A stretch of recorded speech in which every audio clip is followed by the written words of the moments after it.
بسم الله الرحمن الرحيم. اللهم صل على محمد وآل محمد. من وصايا الرسول لزوج البتول, miongoni mwa usia wa bwana mtume akimuhusia Imamu Ali, anamwambia ya Ali, ewe Ali, man ataa mraatahu, mwenye kumsikiliza mke wake, mwenye kumtii mke wake, akabbahu Allahu azza wa jalla ala wajhihi fi nnar, Mwenyezi Mungu hatamdidimiza mtu huyu motoni kupitia uso wake. Yani atapingizwa motoni kwa uso, ukiwa uso unaangalia chini. Yani kwa ibara nyingine kama vile unavyomshika mtu miguu juu kichwa chini. Kwa hiyo mtu huyu ataingizwa motoni ala wajhihi, kupitia kwa uso wake. Uso wake ukitangulia, yeye mwenyewe yuko juu.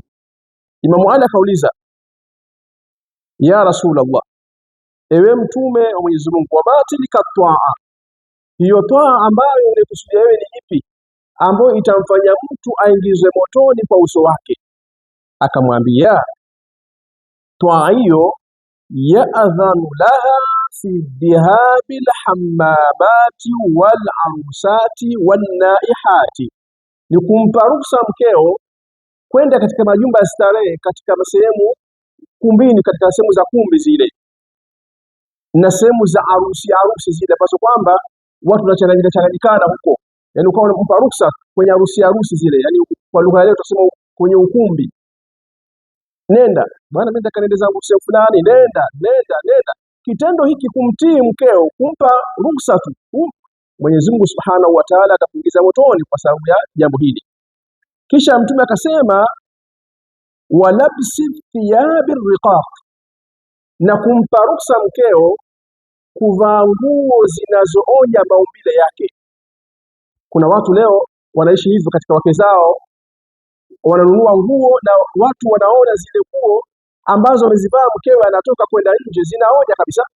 Ni nguo za wazi, nguo ambazo kwamba zinaonesha maumbo yake, lakini mume wala halimuumbi lile, wala limshughulishi, wala hamkatazi mkewe. Swala hili sasa manake unaitwa wewe umemtii mkeo, wewe umemsikiliza mkeo. Kwa hiyo kitendo hiki wewe utakwenda kuadhibiwa. Makosa anayoyafanya huyu mkeo kwa sababu ya mavazi yake, kwa sababu ya kutoka kwake nyumbani akienda katika harusi zinazokusudiwa hapa ni zile harusi ambazo za kwenye maholi, watu wanakunywa vinywaji vya ovyo, watu wanacheza music ya haramu, wanafanya mambo ya haramu.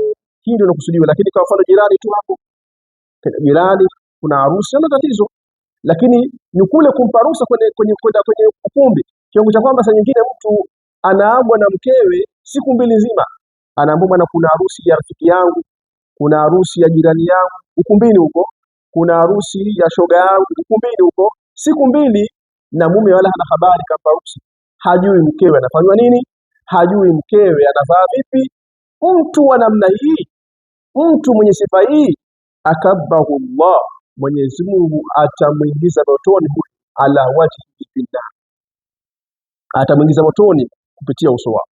Kwa hiyo tujia tahadhari, wake ni wetu sisi, wasitutawale, wasitupangie wanawake hawa. Tuhakikishe mavazi yao wanayoyavaa ni mazuri.